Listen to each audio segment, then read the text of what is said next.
How's it going? I am a writer and I'm sitting here about to finish my book, and it's going to be published soon, hopefully. My book is on or about the Church of Jesus Christ of Latter-day Saints, and I wanted to read you my introduction to see if this is something you're interested in reading one day once I get it published. So here we go. My whole life, I have had what has felt like an unshakable testimony of the Church of Jesus Christ of Latter-day Saints and its teachings. I was raised in a home where my foundation was rock solid, and I always knew deep down that this church is true. This certainly made me judgmental in my youth because I watched close friends and family members leave the faith, and honestly, I never understood why. To me, it was insane.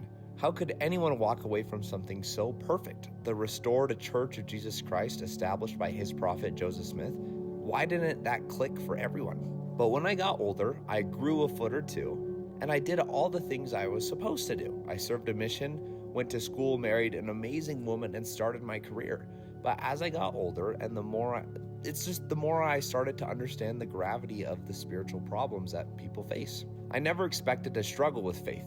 I never anticipated a full-blown faith crisis. Yet, quietly and unexpectedly, the questions began to accumulate. A huge part of this came from witnessing the sheer toxicity of social media, where our church is relentlessly attacked and often falsely accused of being a cult, or labeled as systematically racist and homophobic. We stand, despite the torrent of negativity. But the critiques forced me to look deeper, not at the attackers, but at the wounds they were pointing to. My faith is anchored by many things I have experienced and historical facts that I just cannot deny.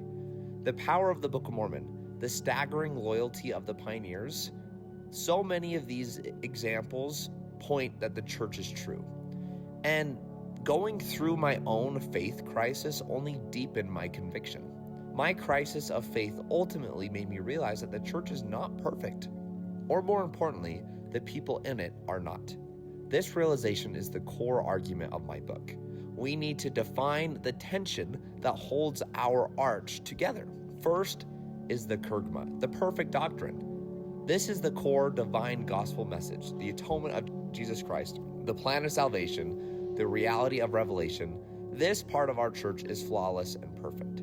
But then comes the diatactics, or the imperfect culture.